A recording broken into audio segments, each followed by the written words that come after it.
This podcast is for informational purposes only. It is not intended to provide medical advice. It exists to inform and to entertain.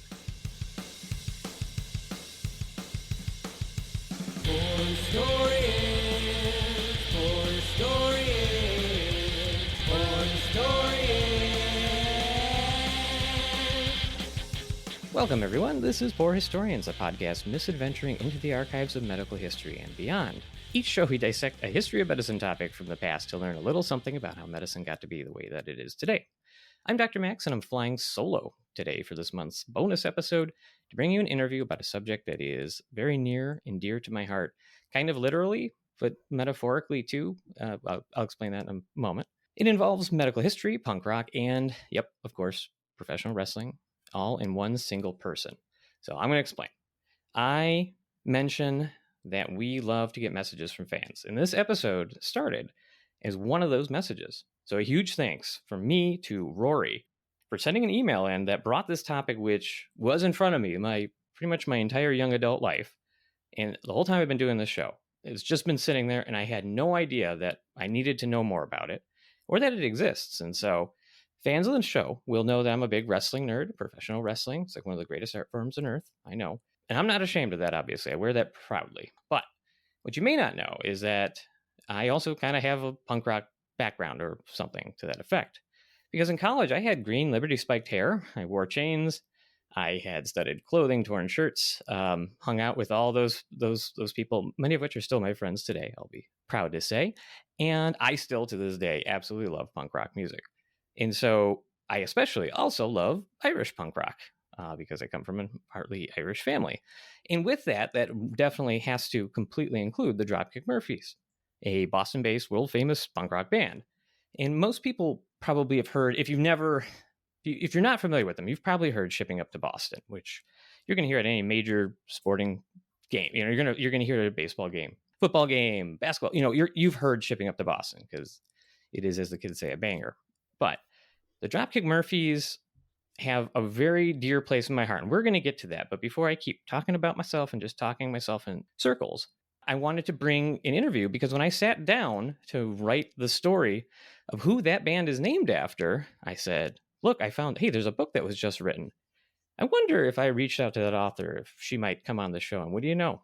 She agreed to do so, was very kind, sent me a book. I was absolutely thrilled. And so I want to take this time to introduce you to our guest. So this is Emily Sweeney, who wrote the definitive book, I think it's fair to say, on Dr. John Dropkick Murphy. Emily is a staff reporter at the Boston Globe and an author of several other books on the history of Boston area organized crime. She has a couple other projects we'll talk about at the end of the show, just to let you know. She had just released Dropkick Murphy, A Legendary Life, all about Dr. John Dropkick Murphy, who did all the things I mentioned above, the professional wrestling physician, and he was basically a pioneering addiction specialist in the area of alcohol treatment. And so there's where the medical history especially comes in. And of course, the doctor part as well. But with that, it's a fascinating story, and the person who wrote this story from scratch is here with me today. So welcome to the show, Emily Sweeney. Hey, thanks so much for having me. I really appreciate it. Oh, I just, like I said, I was so excited when that email came across with the topic. It blew me away because I never looked into why the Dropkick Murphys were called the Dropkick Murphys. It just was like, that's a cool name. And I moved on with my life. But here's where I'm going to take this moment because I have to share. I think the audience might get a kick out of this. So I mentioned that it's very kind of near and dear to my heart. And I mean that, again, almost literally because my wife and I can probably owe the Dropkick Murphys our entire relationship. Way back when we were 20-something college kids, we had gone on one or two dates. You know, you're in that stage. You're just, as a couple, what are we? I don't know. But we're both going up to a Dropkick Murphy show. And we knew that. We said, well, if I run into you there, great. If I don't, I don't. Or I'm in the mosh pit. And who do I run into? I run into my wife, who was not my wife at the time, obviously. But she's in the mosh pit. And I say, what are you doing here? And she said, what are you doing here? I was like, no, in the pit. And she's like, yeah, I know. Why are you in the pit? And I was like, okay. So then about at that moment, some guy runs into her, elbows her in the back of the head. She turns around, grabs him by the collar, pushes him up against the mass of humanity that is like the edge of the pit, gets in his face, and with a series of expletives I won't say on the show because we try to behave on the show, tells him to watch his bleeping elbows, bleep, bleep, bleep, bleep, bleep, bleep, lets him go. He's got hands up, retreats into the crowd, and I was like, do you want to be my girlfriend? And we've been married almost 15 years this year. And that's one of my favorite moments, from my own life. And it's a Dropkick Murphy story. So here we are. That's Emily, why I'm so excited about this topic. And that's a beautiful story. Beautiful story. I love it. I think it is. That's a mosh pit love. That's just, it's one of those things. It's one of my favorite kind of personal lore stories, but it's absolutely true. So enough about me. The subject is Dr. John Murphy, who went by Dropkick Murphy in his other career. And so I wonder if we can start out, could you give us just kind of an overview of who this man was, when he was, and then how he is one part doctor, one part wrestler? Yeah, so I mean, it's really fascinating. John Murphy was born in 1912, just to give you an idea of how old he was. And when he was a young man, he wrestled in the. He got to start during the Great Depression, wrestling professionally, and yeah, so he wrestled professionally. And while he put himself through medical school, and he finished medical school all 4 years, and then came to the decision, I'm going to keep wrestling because he was making so much money. He was like touring across the country. And around like 1940 is when he used some of the proceeds of his wrestling career money to buy a farm out in Acton, Massachusetts. And so that farm is where kind of his wrestling career and his medical background all came together. And yeah, and that's where he opened up. It was a rehab for a rehab, more of a detox drying out center for people battling alcoholism.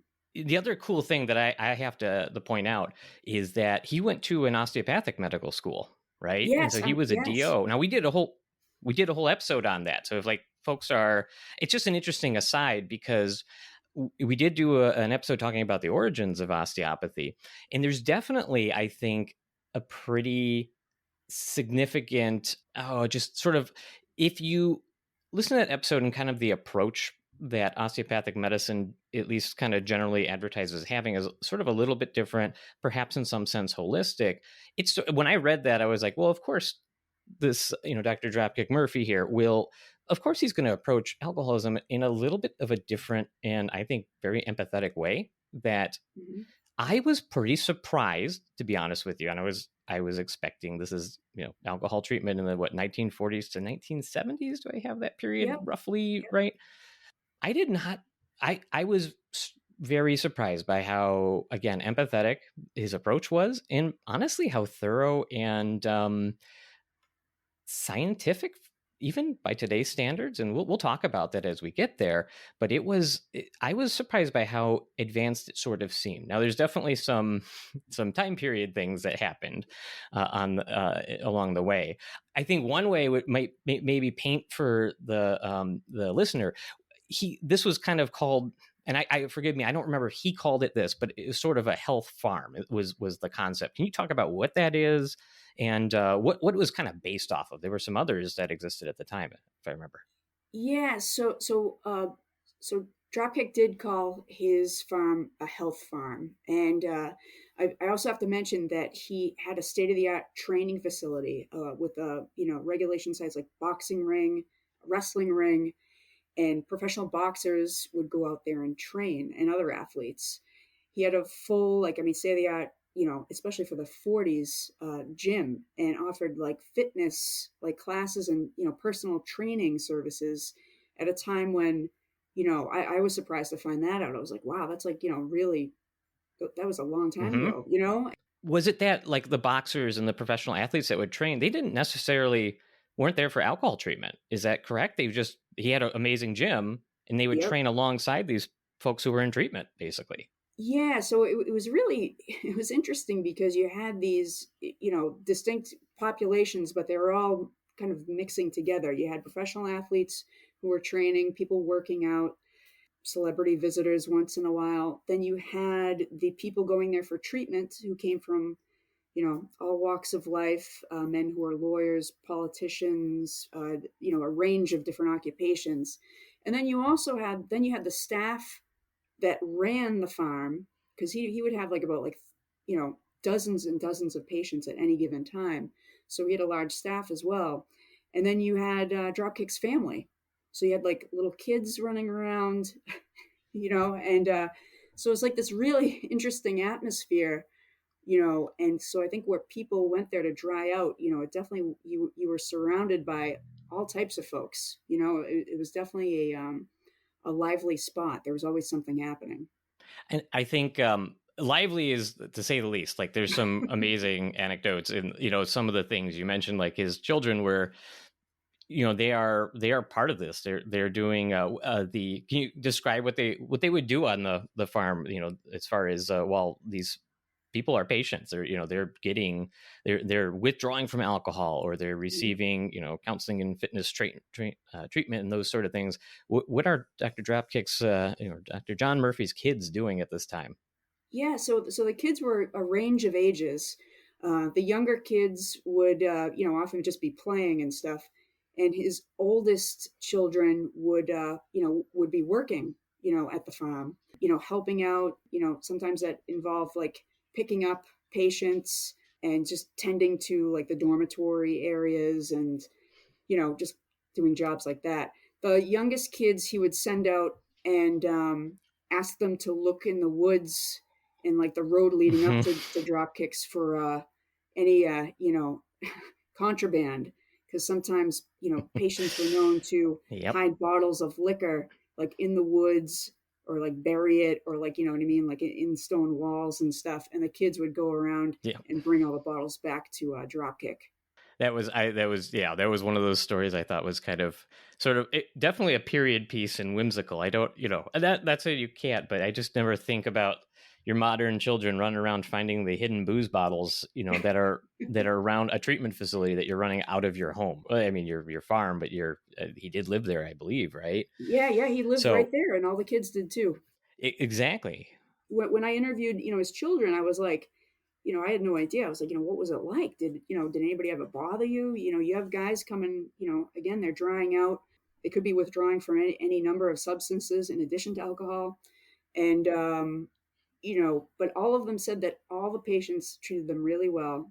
And in interviews, Dropkick always said that he felt that exposing his kids to the patients and gave them a real like sense of empathy, and like understanding Yeah. of alcoholism and drug addiction, that really people had really different views about it, especially back then. Well, that perfect segue to one of my other thoughts, which was that I mentioned in the beginning, he really, and I think he treated these patients like humans. They were human beings with problems, whereas Mm-hmm. others of the time were not so kind. A couple of examples. So there was one example that certainly, I think, could you describe what Woburn's lion cage was? This Oh, was Woburn, yeah. Wooburn. I apologize. No, that's all right. I'm afraid to pronounce anything in your Yeah, no, book. I you got to be should be, honest. especially Massachusetts towns are like pronounced all I weird. You know what know. I mean? So don't worry. I've been to Worcester once, but and I I got get a that. whole lecture on like pronouncing it before. Yeah, I know and I was afraid to say anything else. Yeah. So the Woburn, right? All right. So Woburn's like a city right outside of Boston, not far at all. And soon after Prohibition, there was a huge like public debate of like how to treat people with alcoholism, problem drinkers, so to speak. Whether like put them in jail, put them on a farm to work. There was just like this a real honest debate, and Mm-hmm. the mayor of Woburn came up with a honestly bizarre solution to the problem. But in a way, I guess like I was also a marketing genius of sorts. He proposed for any people who got like drunk publicly in the streets of Woburn, that he was going to get a lion's cage, attach it to a police cruiser, throw the drunk people in the back, whoever got like arrested or like protective custody PC'd, throw them in the back, and be wheeled around town, to be publicly humiliated in an effort to Mm-hmm. and And he was, at first when I read it, I was like, was he serious? Like, and he honestly did end up getting a cage, and Yep, he got quite a lot of that's what it sounded publicity for like. it too. Whether it had an impact on the public drinking or public drunkenness in the city of Woburn, I have no idea. But again, that this is Sure. like the 1930s where he suggested doing this. So But yeah, I think it paints an interesting backdrop of what what some people would do back then for alcohol treatment. I would say that's the lion cage on the back of the cruiser and in public humiliations. Less than empathetic. It's going to be less than yeah, empathetic on my personal scale of those things. And I know there's probably not a lot of randomized controlled trials on whether that kind of thing works. you know, I'm going to suggest we don't do that. I think that's there's enough difficulty and enough stigma that folks who are dealing with alcohol treatment and alcohol dependence face. So I'm glad we've moved past those things. But there was also, in addition to something like the cage, you also brought up there was also there's desperation to treat this, and that gives rise to some quack remedies that were somewhat popular at the time. I think you mentioned there was a Dr. Keeley's formula. Can you describe what that was a little bit? yeah. So I mean, there were a lot of quack remedies on the market to treat alcoholism for a long time. That was one of the most interesting parts of writing this book was like doing research into the just the history of treating alcoholism and addiction, and just how like yeah it varied widely, and a lot of people came up with solutions to make money, and I'm sure they made a ton of money selling miracle Mm-hmm. pills that would cure things. There was like the Neal Institute. They promised like a 3-day drink cure. 3 days, you won't want to drink Mm, again. The great if true. Keeley, the Keeley, Dr. Leslie Keeley came up with a special tonic that he would give to a clientele, and he also hypodermic shots. And it was like they took hypodermic shots. I think of like it was supposedly it contained bichloride of gold. Yep. You know what I mean? I And remember. this was he promised. This would cure you. You don't have to worry. Branches of the Keeley Institute opened up all over the place, including several Mm-hmm. in Massachusetts. So I mean, it just showed like all the different ways people were trying to like that there was definitely like a need, that there was this population of Yep. people who Yep. were struggling and looking for solutions. And yeah, it was kind of the Wild West back then.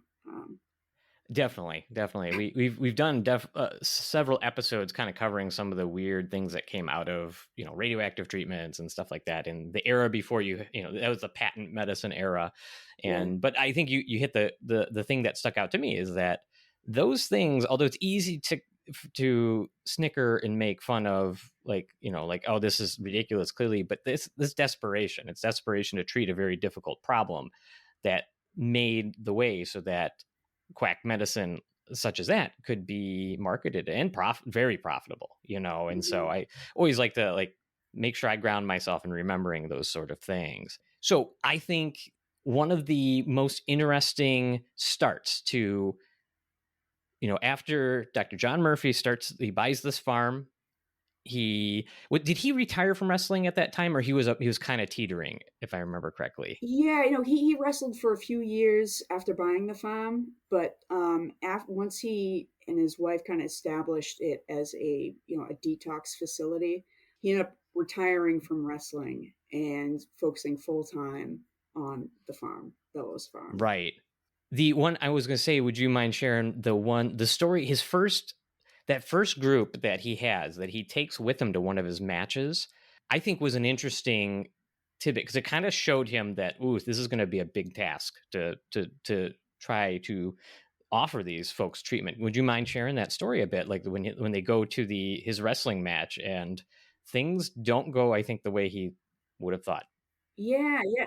So, he was taking care of three acquaintances who were not supposed to be drinking. Okay, and he's like, you know what, I can handle this. I'll keep them entertained. I'll bring them to my wrestling match. I'll be with them right up until I'm in the ring, practically, which is what happens. And so, but then, as soon as he's in the ring, he's being tossed around, and he's doing his trademark move, drop kick, where he's jumping up, kicking a guy with like 2 feet in the face, and Which he back then, for wrestling was a big move. I mean, back then, guys didn't really leave the mat. That was that was an acrobatic move in an era where there was not a lot of acrobatics in wrestling. Yeah, yeah, and what was crazy too is like the little bit of film that I have gotten to see of Dropkick pulling off his move. Man, he could like nail like a target, like a guy's face, and land on his 2 feet very often, and then do it again and again. That Like I I'd like mean, to see.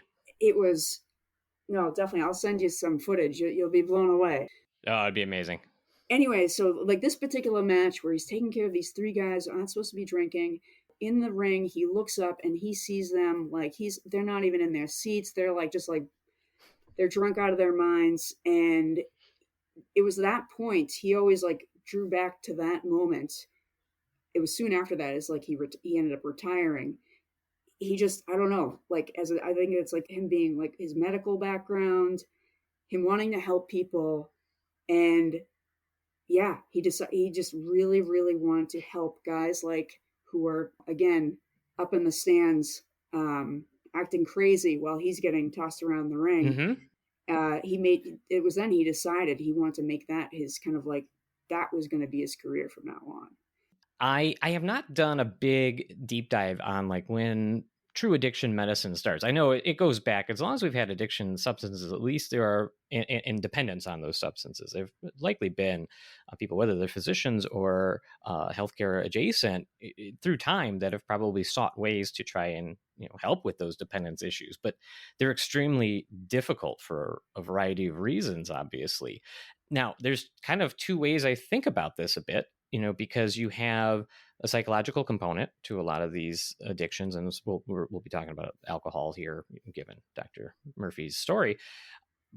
But there's also a very physical side, a very physiologic side, where the alcohol, if you've been using it for a length of time and you've become dependent on it, does make some changes to your body. And I think your average person I don't know how widespread it's known, but how dangerous alcohol withdrawal can be, if especially somebody has a pretty significant dependence on it.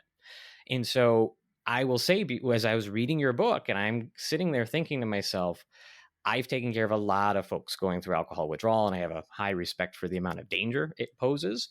And I'm sitting here going, I can only imagine how 1950s Dr. Dropkick Murphy is going, how are they going to approach this? And I will say I was pleasantly surprised. We'll talk about that here shortly. But Mm-hmm. what I wanted to kind of do is paint a picture of this treatment, or ask you to paint a picture of the treatment when a patient would arrive to the farm. Can you kind of take us through that process, that like intake process, and then what would generally happen? And wherever we hit up on kind of some of their treatment regimens, I'll dive in and at least give my medical side of it. Yeah, yeah, no, that'd be great. So yeah, guys would arrive by car. This is like Acton was very rural too. I was about like 40 minutes from Boston, like a drive. But back then it was like a lot of like just farmland. Like it was very Sure. rural, and so guys would arrive by car and get dropped off in all states of druggedness. You know what I mean? One of the first things that would happen, they would roll up, and you have to remember there'd be already 30 patients there at any given time. And a lot of people were return customers, so to speak. So very often, if it was a familiar face, they might be greeted by like guys being like, "Hey, Joe, hey, welcome back." The guy might not even be like, Sure. really conscious of what they're saying, but he would get carried Sure. in if need be, guided in. And the check-in process, pretty much like handing over all personal effects and everything. They would keep them safe. You'd be issued some red. They had like standard issue, like a red uniform that said Bellows Farm. It was like red pajamas. It has been described to me. Sounds prison-like from so far. I Yeah, mean, that's yeah, not the feeling you get reading it, but it almost some of this regimen, right?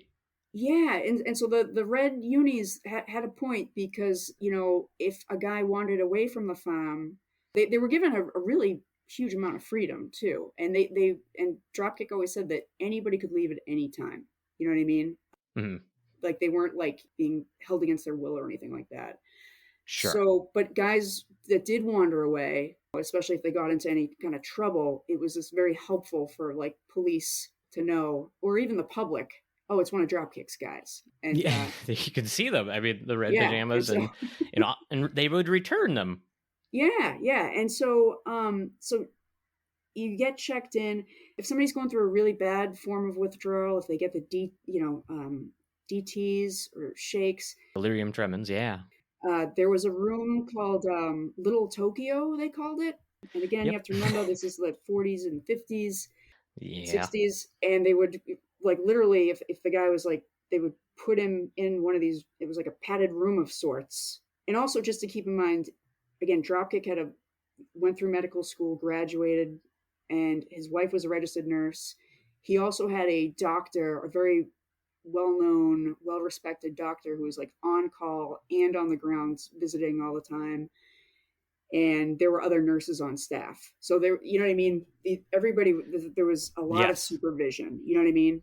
And that's where I was going to say, like, I was impressed that the amount of staff he had, Yeah. the physician, they would call in this physician. I forget, I didn't write his name down. Do you remember it off the top of your head? Oh, Dr. Hawk. Dr. Hawk. That's right. That's Yeah. right. What was his process? Like he was on call for this place like all the time, wasn't he?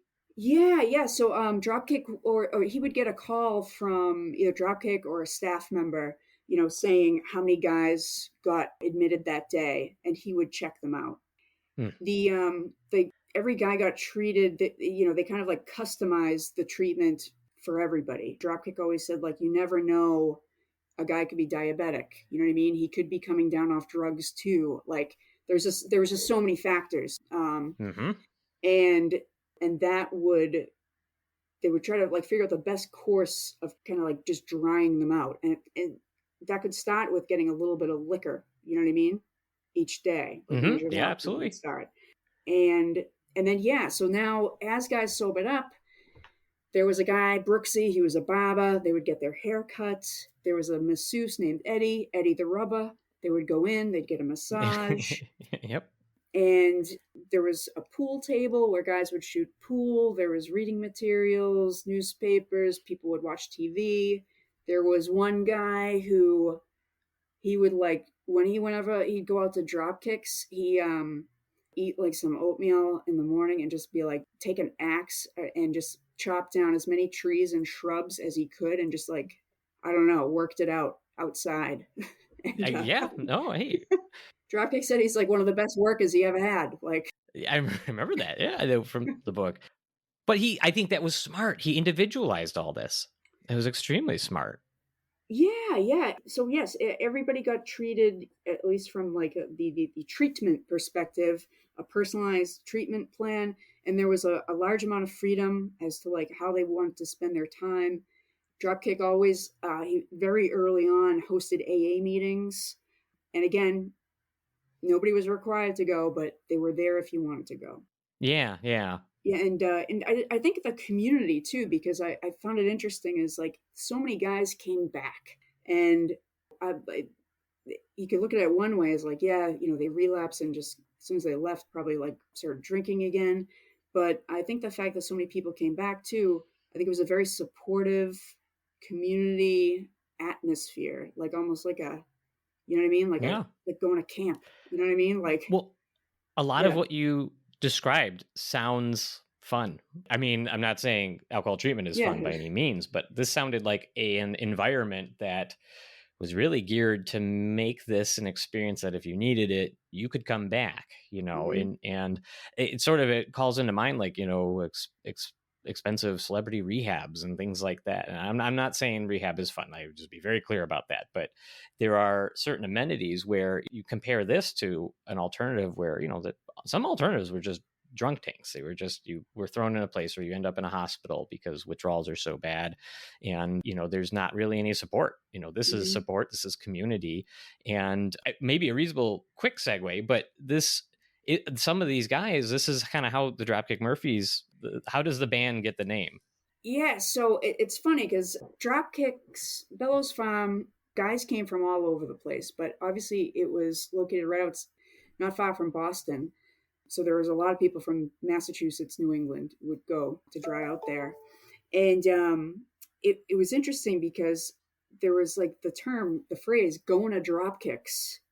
in the Boston area back in the day meant, you know what I mean? Like, okay, you've been going crazy, like you're taking a break from drinking, you're going to drop kicks. Sure. Yep. And yeah, so Ken Casey, when he like started the band, he had heard that phrase, you know what I mean? Going to drop kicks. And he just thought Dropkick Murphys was a cool name. And It is that's a how the cool name. band got their name. Yeah, and it was like that culture in the area of this was a place that people spoke of fondly, which is why I wanted to bring it up there. And it's, Yeah. that there's so many people had these sort of fond stories of doing rehab at Dropkick Murphy's farm, and I think that's very interesting because I'll contrast it now. We mentioned it a bit, but like, let's go back to the medical side of this. You mentioned Yeah. delirium tremens. And so I'll talk a little bit about why this is so remarkable, how they did this. So they had, when somebody comes to seek alcohol treatment, as you mentioned, they might still be very intoxicated. They might be somnolent or sleepy. They may be completely out of it. But Mhm. as the alcohol wears off, what is hard to predict is what sort of withdrawal symptoms might happen. And Dropkick Murphy's farm had a very interesting treatment for this, but they used paraldehyde, which is a medication that I've heard of as a toxicology medicine. You just kind of remember that was a overdose you don't expect to ever see. But here's the thing. So here's how alcohol would dependence in treatment works in a sort of a simple sense. If somebody has daily intake of alcohol such that their nervous system is constantly suppressed by alcohol, it is a central nervous system depressant. What ends up happening is to try to reset balance. Your nervous system does not want to be in a depressed, sleepy state all the time. And so on a microbiology cellular level, that system is making little receptors that are crying out for excitatory things or molecules in the nervous system that rev up nerves. Okay. So now you have all these cells that are kind of bathed in alcohol, and they are making more and more little receptors that can hang on to and grab and use molecules that make them excited because they're being depressed by alcohol all the time. And so what happens is you take away the alcohol, and now all these little cells are geared, all these cells of the central nervous system are geared to grab and hold any excitatory neurotransmitter. There's some specific ones, but again, I'm just kind of speaking simply here. And then all those cells become way overexcited, and that leads to shaking, that leads to tremors, that leads to sweating, can lead to hallucination, and it can lead to seizures. And when you have especially somebody who is completely altered, they don't know where they are, they're shaking, their heart rate's fast, that's when you have what they call delirium tremens. And that's dangerous. People die from that. If not the seizures, they can die from delirium tremens because the neurologic system is way too overexcited in the absence of that alcohol. So in the modern day, one of your first things is that when you see those withdrawal symptoms, what you're trying to do is you're trying to calm down the nervous system again in a controlled fashion.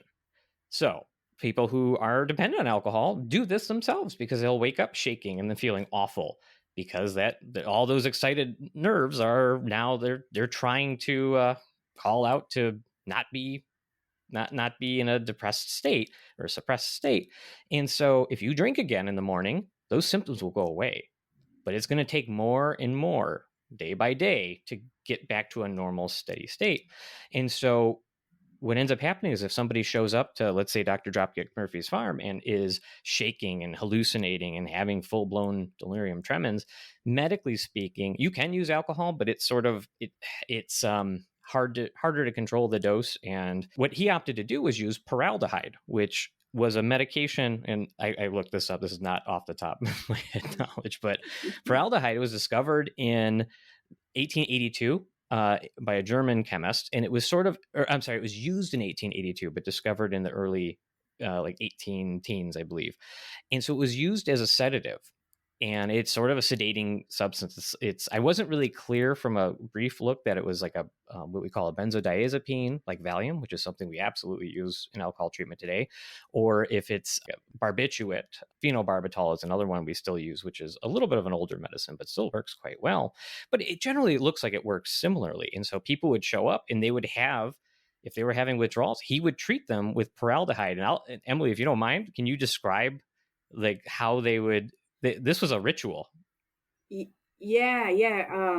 And it apparently it was like one of the highlights, you know what I mean, of the days if you were a patient at Dropkicks was the call for formaldehyde, which the guys called pracky for short. Hmm. And so they would all gather, and Dropkick would call out somebody's name one by one, and you'd get your dose of pracky, or maybe you're still on getting a little like small shot of liquor at the time.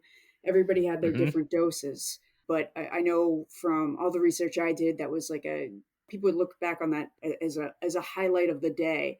And Dropkick's children said it was like the worst thing they've ever smelled in their life. And they said that they would watch the guys, all these guys would drink it happily, and they would immediately kind of like calm down.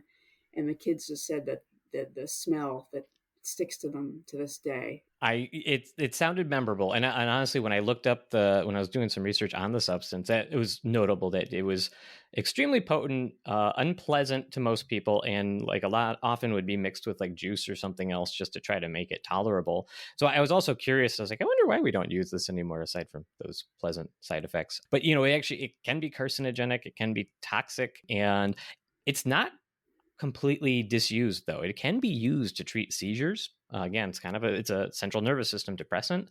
It's not a first line medicine. This is like you're trying to desperately break a seizure. So it actually does have some very rare use. And so it was just a fascinating look into that treatment. And so modern times, the general approach isn't all that different. And we're talking about the first couple of days, because when you stop drinking alcohol, you're going to see withdrawal. Usually the worst of it's in the first 3 days or 72 hours. And that's going to vary. Some people will have very mild symptoms. Some people will be fine and then have very severe symptoms. That's the tough part to predict. And so likely he's giving this medication in those first 3 days, because if you can get through the initial withdrawal, then you're not likely to have a life-threatening consequence, as long as that's medically treated and calmed down. Those excited nerves are kept in check. And then you have to kind of take away the amount of sedating substance, whether it's alcohol or you're using these medications, to allow the brain to kind of repair itself and take away all those extra excitatory cells, or at least make them ramp down their production of these receptors that activate them, basically. And so after that period of time, if his patients, they make it through that, then he seems to recognize that you have to also, there's a lot of psychosocial factors that lead somebody to drink alcohol. And I think one of the things that anybody who's been around somebody who's been through treatment or been in treatment appreciates, that's a tough side of this. That's a very difficult side of this. And Emily, in your research, how did Dr. Murphy approach the sort of, I guess, post medical detox treatment? Yeah, well, one thing that a lot of that got brought up a lot was the great food at Dropkicks. And I think food sometimes, like or having like a family style meal, there's something to it. Like, it nourishes the soul. Not to sound cheesy, but there was a lot of people would reminisce about the family style meals and the great cooking. You know what I mean? The guys would dinner Mm-hmm. would be like, dinner at the house, boys, and like literally like a huge family style meal. And writing the book, like I just like was thinking, I'm like, I don't know, like I'm not a doctor like you, but I'm like, I feel like this is like probably helped guys stay there, and or maybe help them stay like one more day away from a bar, Mm-hmm. having that social interaction and good nutrition. Well, and I'll say too, like, as a physician, my training's in emergency medicine. I'm certainly not, I will never claim to be deeply understanding of the counseling and the outpatient therapy, or intensive. This is kind of intensive outpatient therapy that would go into these things. But these interactions, as you mentioned, the family meals and nutrition, important. Folks who are alcoholic or dependent, they are often deficient on a lot of basic vitamins and things that can cause problems down the line. Even beyond the nourishing the meal, is probably some very reasonable reasons to serve a nice complete menu to make sure we're restoring those things. But this almost struck me like it was just sort of an early, almost group therapy. This is like a milieu.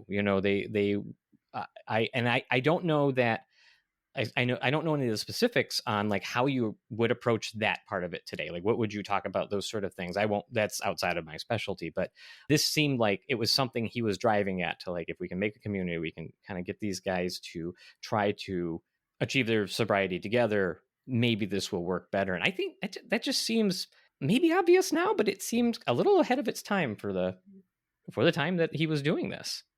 Yeah, no, I mean, I think having that community and then also the factor of like, having like the gym where guys, professional athletes would be training. Did ask like, did any of the alcoholics ever like want to like go like work out? And Dropkick Murphy's children told me that they didn't recall any instances of that, but sometimes the guys would watch, like if like boxers were, Yeah. sparring. But again, I just think having a big one place where like all these people are gathering together from all walks of life. There was something to it. It was kind of like a forerunner, I guess, if you will, of like maybe the Betty Ford Clinic in some respects. Yep. You know. Well, and I was going to say, speaking of Betty Ford, I mean, Betty Ford has a big name in this area of addiction medicine nowadays. Can you talk about some of the famous people of the day that received treatment there? Not just the athletes that kind of pop by to use the facilities, but like some of the famous people, maybe one or two that you enjoyed learning about that received treatment at Dropkick's farm. Yeah. So it was took about like 10 years to for this book from when I started writing it to like it being published. And one of the things, it was just so hard to find out any information about, what I mean, there was no records left over of like all the different patients that came through Dropkicks. So we do know that like there was accounts of like high profile politicians coming through. Unfortunately, I don't know their names. You know what I mean? So, but I did find out about some. With respect to that privacy too. Oh yes, of course, and I totally understand. You know what I mean? But I did find out like there were a few well-known people who went. I mean, one guy, if you're into true crime, a guy named Joe Banfield. He was the alleged getaway driver of the 1950 Brinks robbery in Boston. Mm-hmm. And when he was out at the farm, Dropkick's kids said he was always chomping on a toothpick and seemed really on edge, looking over his shoulder. And it's interesting because he died about like less than maybe like a few years after they committed the robbery. Like he died. And there was rumors that he may have buried some of the loot on the grounds of the farm. And nice. So who knows? Maybe it's still out there. Another guy who was very well known at the time, David Egan, he was a really famous sports writer in Boston and really well known, and interviewed all types of famous athletes.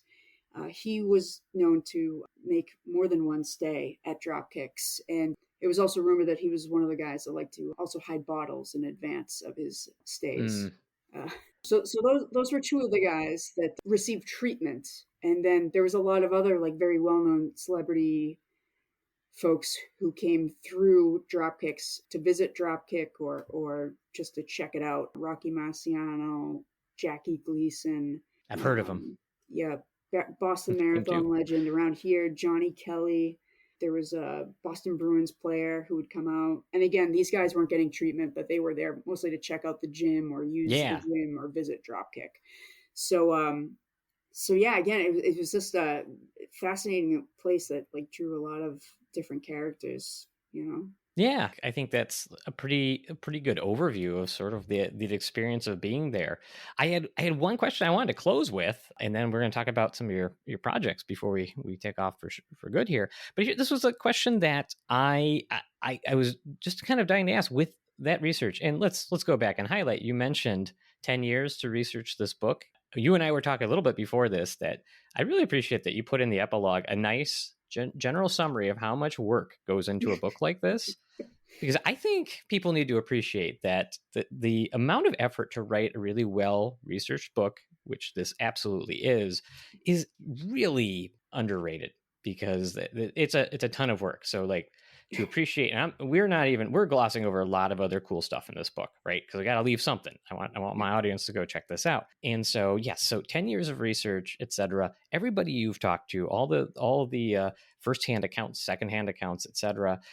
I wondered if you came away with, did he have a sense of how successful this all was, or did he comment on that? I was curious to know that. He took an approach that was he he was never looking to like cure anybody. I mean, he was very straight up, and also he had to see people come back again and again. So he was, I think he had a very realistic approach, and I think he did the best he could with what was available at the time. And he also, if staying at Dropkicks meant, coming out to Bellows Farm meant like 2 weeks of you not drinking, then great. It's, you know what I mean? Mm-hmm. Every bit counts. And I think his overall approach to life, just encouraging people to work out, be healthy, just like some basic things of like, come out of the city, get some fresh air, change the scenery, meet some new people or meet some old friends, talk things out. And if you don't want to do that, that's okay too. So I thought it was pretty interesting how he ran the place, and he definitely, there was a great need because his business boomed the whole time he was operating. You know what I mean? So Definitely, yeah. And he was definitely fulfilling like a need that was out there. He had a quote that I thought this was probably one of the quotes that he had that impressed me the most was that he said, drunkenness is no disgrace, but proof that man has a disease. And that resonated with me because I remember once talking to one of the folks who at the hospital I worked at the time, that we'd see a lot of folks in the community that would come back and forth to the hospital, for alcohol related problems. You got to know them pretty well. I mean, first name basis, like sort of an extended family member, if you will. In the emergency department, you will see certain folks and characters, and they really can be characters back and forth. But, with the frustration that can come from seeing them back and forth, this person who worked in like the counseling and behavioral side of things, I remember there was a patient who came back and we'd seen them a million times and just said, geez, we're back and forth in the hospital for alcohol related things. I mean, are we doing any good here? And, and he said, hey, somebody keeps coming back to the hospital for diabetic complications. Do you think about that the same way? And I was like, that's a good point. It's a really good point, because this is a physiologic and psychologic struggle. I mean, it really is. And so I think Dr. Dropkick Murphy saw it that way. And so I had to pose that question because I did some looking before we talked. I wanted to know kind of what are some of the most up-to-date statistics on even our modern alcohol treatment facilities. How well do they do? And I'll tell you, it is very difficult to find succinct numbers. And it's, how you measure it is, are we sober for a month after? Are we sober for 5 years after, et cetera? I have a few things I came across, but I mean, the bottom line is that it's pretty, those statistics are few and far between. And a lot of times you're getting them from the treatment facilities themselves. And I'm not saying that they can't do objective research, but, it's just, I always take that with a bit of grain of salt. So like the Betty Ford, I found some stats there which said 89% of those who have completed their alcohol treatment will remain sober for 1 month post-treatment. Yeah. And 80% of people who are 1 year sober may relapse if they make it 1 year, and then 15% will relapse after 5 years. And again, these are spotty statistics. I don't, how accurate is all this? And I think it just drives home the point that this was a very difficult task, and Dr. Murphy did I agree with you. The absolute best he could in the circumstances. And at the end of the day, he treated these people, these guys, very kindly. And we've said guys a lot because in the beginning, he did try to do treatment for a co-ed population. Yeah. But he sort of had to abandon that. I apologize, we glossed over it, but this ended up being an all guys treatment facility. Yeah. They were treating men and women, I guess there was like a lot of romances that sparked between patients, and Dropkick's wife was like, either the women go or I go. Like she was like, she didn't want to deal with all this, like, even extra drama on top of, running a I don't blame her. facility I where think her that's kids live. And absolutely right. so yeah, it became a Yeah, women's yeah. facility in the early days. Yeah.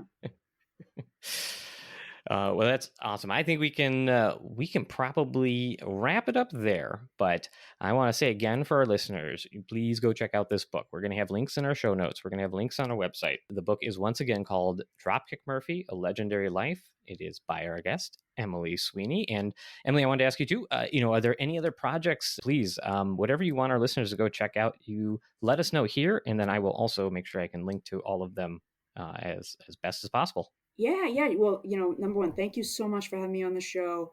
I'm a staff reporter at the Boston Globe. I have 2 other books out about organized crime. If you're interested in true crime, you might be interested in those. And I also just launched a new series at the Globe. If you're about unsolved murders, it's called the Cold Case Files.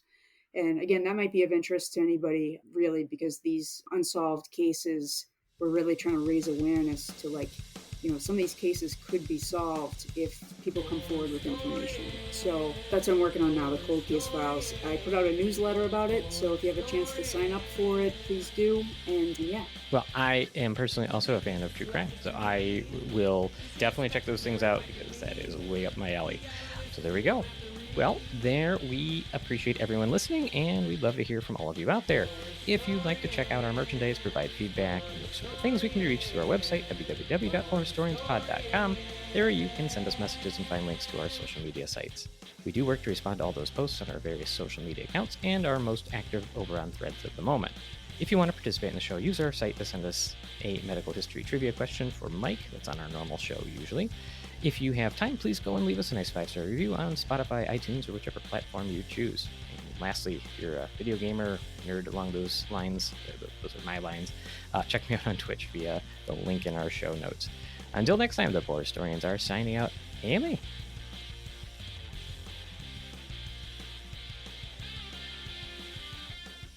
Poor historian, poor historian.